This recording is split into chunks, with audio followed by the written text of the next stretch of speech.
Good morning, everybody. Good morning. There's a lot of people in there. Why is it so quiet? Try again. That wasn't just passing it off. Good morning. Good morning. That's better. I want to make sure I'm awake to hear what's going on. Okay, so what I want to talk about is, we're called, as Christians to follow Christ, right? And we're called to strive and to push to grow and be closer to God and be more God-like, right? And when we do this, we have to remember that this goal or this thing we're trying to achieve is kind of impossible for us because we're human, right? We're going to fall, we're going to fail. But just because we know that we're not going to make it there, does that mean that we shouldn't try to get there? And then also we need to keep in mind that, even though we're not going to make it there, and we know we're not, but we should never stop trying to get there. We should never become satisfied with where we are as Christians. We should constantly be trying to grow and become closer to God. Now I've got this passage in the Bible that I want to read. I want to read Matthew 25. At the time the kingdom of heaven will be like 10 virgins who took their lamps and went out to meet the bridegroom. 5 of them were foolish and 5 were wise. The foolish ones took their lamps but did not take oil with them. The wise, however, took oil in jars along with their lamps. The bridegroom was a long time in coming, and they all became drowsy and fell asleep. At midnight they cried out, "Here's the bridegroom, come out to meet him." Then the virgins woke up and trimmed their lamps. And the foolish ones said to the wise, "Let me borrow some oil, our lamps are running out."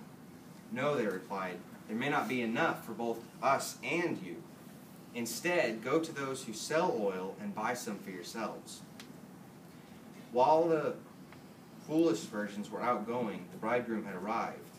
The virgins who were ready went in with the bridegroom to the wedding banquet, and the door was shut.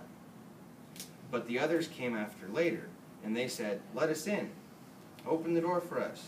But he replied, "I tell you the truth, I do not know you. Therefore keep watch, because you do not know the day or the hour." Now this story was probably very relevant when it was written, but we don't really have a tradition like that that's still going today. So when we think about this story, what I want to think about is we've got these foolish virgins and the smart virgins.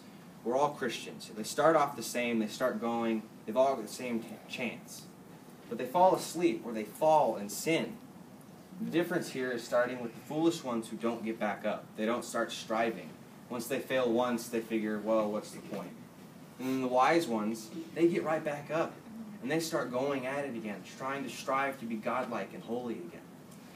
Now, unlike these foolish virgins, we should try and get right back up and keep trying, even in those times when our faith is being tested. In fact, especially in those times when our faith is being tested. Now, we have other great examples in the Bible to show us what we should live up to be, what we should be like in our walk with God. We've got David, right? He was a great Christian, man after God's own heart. He sinned too, right? He fell, but he got right back up, didn't he? He started pushing and striving again to be more like God. And then we also have another example like Peter. Peter, really close to the same thing. He was a great Christian, and he failed. He sinned. He completely disowned God 3 times, right? And then when God came back 3 days later, and he rose from the dead, he asked him 3 times, "Do you love me?" And Peter said 3 times, "Of course I love you." And from then on, he pushed the rest of his life to strive to be godlike and to be holy. And then we also have stories in the Bible that tell us that trying to be holy and be like these wise virgins and preparing for the things that we don't know is going to happen, we're not always going to get gratification for that.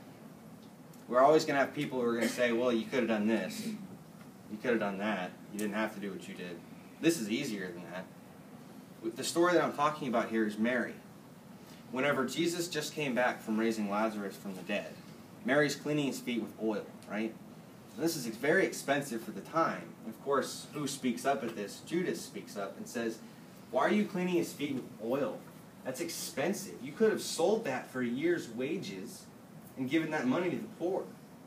But no, Mary decided to send and tell everybody that God was more important.